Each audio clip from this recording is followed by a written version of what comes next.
Salut à tous, soyez les bienvenus sur la chaîne Téléboîte. Aujourd'hui, nous allons tester un ventilateur de chez Oyama, le Wuzu. Il fait chaud dehors, donc c'est bien, ça va pouvoir me rafraîchir un petit peu. C'est un ventilateur de bureau, une catégorie intéressante parce que les ventilateurs à pied, ça prend de la place. Donc quand on s'en sert pas l'hiver, par exemple, il faut les ranger quelque part et on n'a pas forcément la place de ranger un truc énorme comme ça. Mais il n'y a pas vraiment beaucoup de concurrence dans le monde de ces ventilateurs de bureau. Finalement, la meilleure marque que moi personnellement j'ai jamais testée, c'était Leader Pro, et aucune autre marque n'était vraiment réellement venue les inquiéter. Donc est-ce que ce Wuzu de chez Oyama, une marque qui revendique son identité japonaise, peut venir les titiller? C'est parti pour le test. Voilà, alors déjà je tiens à m'excuser si je filme cette boîte en mode générique de Star Wars, comme ça, avec une énorme perspective, mais la boîte est assez volumineuse, et je ne dispose pas de suffisamment de recul pour vous la montrer avec une globalité plus grande. Mais j'aime bien cet emballage dans le sens où, sur la face avant, on voit le produit dans sa face avant, voilà, donc ça c'est l'avant du produit, et puis si on fait un quart de tour, comme ça, enfin un demi-tour, on voit l'arrière du produit. Je trouve ça assez rigolo. Vous savez, c'est un peu comme ces t-shirts où il n'y a pas la même chose à l'avant et à l'arrière. C'est marrant, et ça permet de voir les deux angles du produit, même si c'est vrai qu'il n'y a pas grand-chose à voir sur l'arrière, à vrai dire. Voilà. Donc, le produit revendique son appartenance japonaise avec plein de petits drapeaux japonais ici, mais ne vous emballez pas.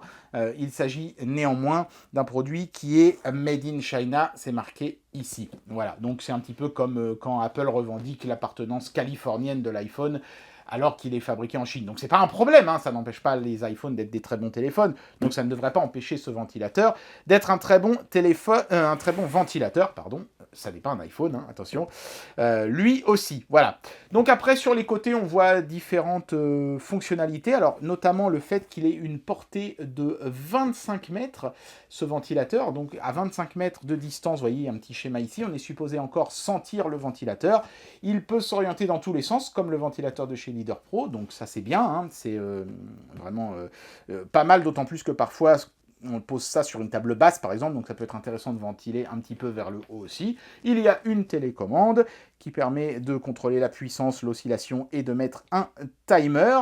Donc, a priori, comme ça sur le papier en tout cas, on est sur un même niveau de performance que ce qu'on avait chez Leader Pro. Le ventilateur est néanmoins un petit peu plus compact, donc s'il est un petit peu moins puissant, je ne lui en tiendrai pas rigueur. Il est marqué néanmoins ici que le ventilateur est puissant, et aussi qu'il est silencieux. Il y a les dimensions en millimètres ici, et l'appareil est garanti 2 ans, ce qui de toute façon en France est une loi. Ils ne pouvaient pas faire autrement. Donc voilà, mais enfin bon, dans certains pays c'est pas le cas, donc c'est bien que le fabricant propose une garantie de 2 ans. Allez, on va procéder au déboîtage de l'appareil. Oh, regardez, il y a encore une photo, cette fois-ci vue du dessus. C'est vraiment sympa, ça, moi j'aime bien. Comme la boîte est assez volumineuse, je l'ai mis à ma gauche par terre et je vais vous sortir les éléments un par un. Donc sur le dessus de la boîte, on a d'abord le manuel d'utilisation. Voilà, donc en plusieurs langues, y compris le français, normalement. En tout cas, sur l'emballage, tout était en plusieurs langues, donc j'imagine qu'ils ont fait la même chose sur la notice aussi. Oui, c'est ça, là je vois de l'italien, donc j'imagine que voilà, on doit avoir le français ici. Voilà, donc c'est du noir et blanc, mais ça fait penser à une notice d'un appareil qu'on aurait acheté chez Darty. Il y a des petits schémas pour nous expliquer comment optimiser la circulation d'air dans une pièce. C'est pas mal. Pour un ventilateur, c'est assez exhaustif, je trouve.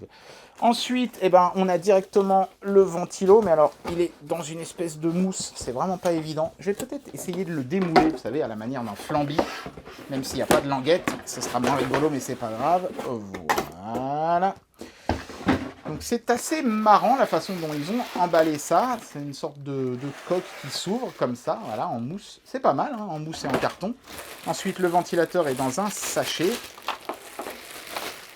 Un gros sachet en plastique avec beaucoup d'avertissements dessus. Et puis, il y a des éléments de mousse qui sont collés dessus. Je les enlève hors caméra et on regarde le ventilateur de plus près. Une fois le ventilateur extirpé de son emballage, on a une petite télécommande avec une languette qui protège la pile contre, j'imagine, les fuites ou le fait d'avoir la télécommande qui se vide parce qu'il y a une touche qui est appuyée pendant le transport, on ne sait jamais. Télécommande qui est vraiment jolie, puisqu'elle a une sorte de petite texture qui fait un peu façon fibre de carbone. C'est assez classe, ça change des bêtes télécommandes toutes blanches, comme on avait chez Leader Pro par exemple. Il y a même une petite boucle pour en faire un porte-clés, je ne sais pas pourquoi vous auriez envie de faire ça, mais bon. Ou alors peut-être pour l'attacher avec une petite chaînette au ventilateur en lui-même. Ça peut être utile si vous mettez ce ventilateur dans un lieu public, par exemple, pour éviter que les gens se barrent avec la télécommande. Peut-être. Bah, pourquoi pas, c'est pas idiot. Le ventilateur en lui-même ressemble un petit peu à un globe terrestre. C'est vraiment une boule posée sur un pied circulaire. Et donc, j'imagine qu'il va, en fait, justement coulisser sur ce pied pour pouvoir ventiler dans toutes les directions. Le câble d'alimentation est solidaire du ventilateur, c'est-à-dire qu'on ne peut pas le défaire. Il est soudé à l'intérieur du pied. Voilà, donc c'est un câble français, tout à fait classique. Et puis donc, ici, dans le bas du ventilateur, on a les différentes commandes qui permettront de mettre un timer, qui permettront de régler la puissance du ventilateur, de se mettre en mode vent naturel. Donc on a le bouton pour la fameuse oscillation et le bouton power. Bouton power que j'aime pas du tout parce qu'il fait un vilain bruit. Ça, c'est plus le bruit que je m'attends à avoir sur une console de merde que sur un ventilateur qui est quand même assez cher et qui se revendique quand même de milieu, voire même de haut de gamme. Ils auraient peut-être pu essayer de faire un bouton qui fasse un bruit un petit peu moins vilain. Après, c'est pas pour ça qu'il va pas bien marcher, mais ça fait un peu cheap. Allez, maintenant, je vais faire fonctionner le ventilateur pour voir un petit peu ce que ça donne en utilisant la télécommande. Alors, vous voyez que je l'ai tourné légèrement vers la droite, c'est simplement pour éviter que ça souffle sur mon micro-cravate, ce qui serait pas très agréable. Donc on va mettre le ventilateur en route. Ok, donc là je vois le voyant qui s'est allumé sur la vitesse 1. Ok, donc ouais, c'est plutôt silencieux. Peut-être un tout petit chouïa plus bruyant quand même que le ventilo de chez Leader Pro, mais ça c'est certainement à cause du design sphérique. C'est très joli, hein, il n'y a pas de problème, et d'ailleurs en plus c'est un super beau plastique brillant qui prend pas les empreintes de doigts, donc il y a eu un choix de matériaux intelligent chez Wuzu, ça c'est bien, ça fait vraiment quali. Mais ce design sphérique doit créer quelques petites turbulences, alors qu'évidemment un design cylindrique est plus judicieux pour un ventilateur. Donc c'est le prix du design. Enfin ça va, hein, ça fait quand même nettement moins de bruit qu'un ventilateur de chez Jiffy, même en vitesse faible. Maintenant on va essayer d'augmenter la vitesse un petit peu. Vitesse 2. Vitesse 3. Vitesse 4. Ah, ça souffle déjà pas mal là. Hein. Et donc on peut encore mettre au-dessus. Là à mon avis on est déjà plus puissant que le Leader Pro à pleine vitesse. Donc on va aller à fond maintenant. Ah ouais. Effectivement, je pense que la distance de ventilation doit être assez longue. Je ne sais pas si on aura vraiment les 25 mètres, on vérifiera. Hein. Je vais essayer de me mettre... Alors, pas à 25 mètres, parce que j'ai pas de pièces chez moi qui font 25 mètres de long, mais j'essaierai de me mettre le plus loin possible et de mesurer si on a du vent ou pas, par exemple avec mon petit anémomètre. Mais voilà, en tout cas pour le moment c'est plutôt pas mal. On va mettre la fonction vent naturel, donc cette touche-là. Voilà, donc ça allume un petit voyant vert sur le ventilo.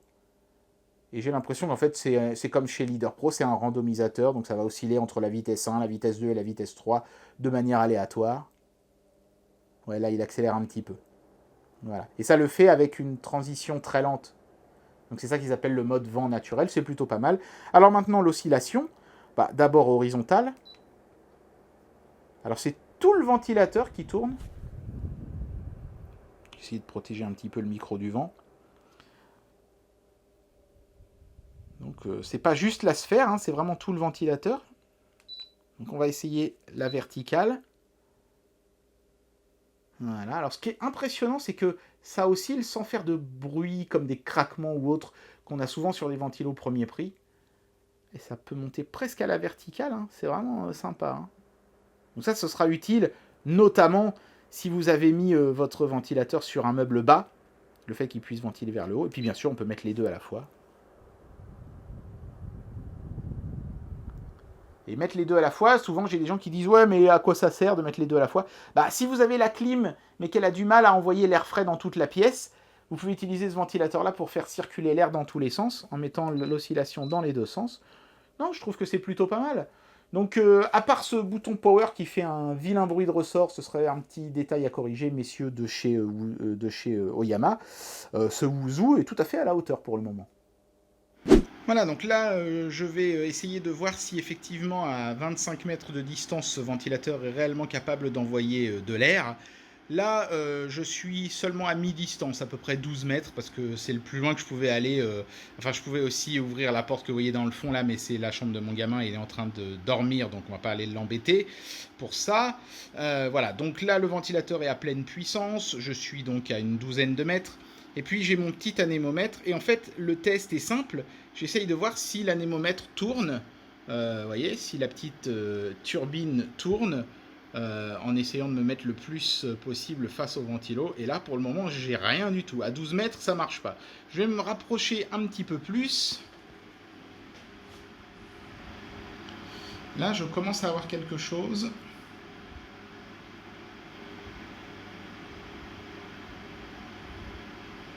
Ouais, je commence à avoir quelque chose. Je vais me rapprocher encore un petit peu. Voilà, et là, ça y est, l'anémomètre capte bel et bien du vent. Donc, 25 mètres, clairement pas. Ils ont été très optimistes chez Oyama. En ressenti, parce que ce truc-là a quand même besoin d'un minimum de vitesse pour tourner, en ressenti, je pense que jusqu'à 15 mètres, effectivement, on doit pouvoir sentir un petit peu d'air à pleine puissance.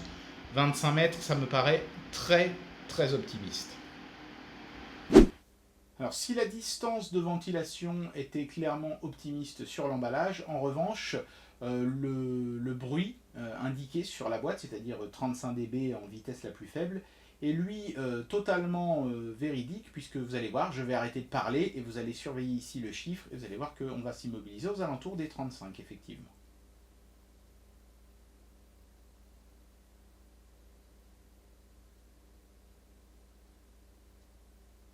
Bien, j'en arrive à la conclusion de cette vidéo et je vais vous donner mon avis sur ce produit. Ai-je été soufflé ou pas par ce ventilateur? Alors, dans les grandes lignes, oui. La qualité de fabrication est vraiment très bonne, avec des très bons matériaux, des très beaux plastiques. Le design est vraiment super sympa, cette forme de boule là qui fait un peu penser à du matos des années 70, c'est vraiment ravageur. La télécommande marche super bien, y compris jusqu'à une bonne distance du ventilo, donc ça c'est vraiment cool. C'est silencieux, c'est puissant à pleine vitesse, donc tout y est. L'oscillation multidirectionnelle, c'est vraiment sympa aussi, surtout que c'est quelque chose qui pourrait être carrément posé par terre, donc vous pouvez vraiment ventiler dans toutes les directions, y compris vers le haut. Tout ça, c'est vraiment top, rien à dire là-dessus.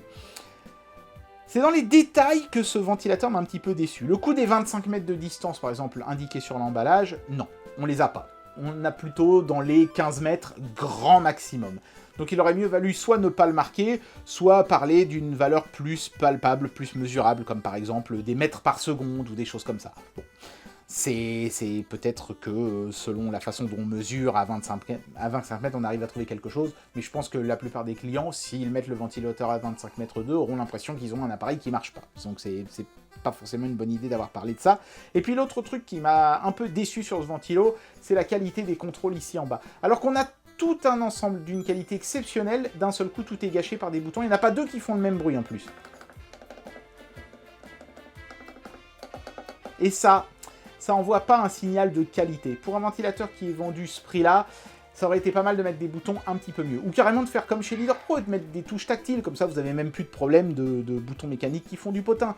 La télécommande en revanche est vraiment super sympa, elle marche très bien même à grande distance, donc ça m'a bien plu. Globalement j'ai bien aimé ce ventilateur, mais je trouve qu'il y a quelques petits détails et sur l'emballage et sur le ventilateur en lui-même qui sont à revoir. Et bien voilà, c'était le test de ce Wuzu de chez Oyama, un chouette petit ventilateur, même s'il n'est malheureusement pas exempt d'un certain nombre de défauts. Maintenant, si vous voulez bien m'excuser, je vais aller me prendre un vent parce que j'ai vraiment trop chaud.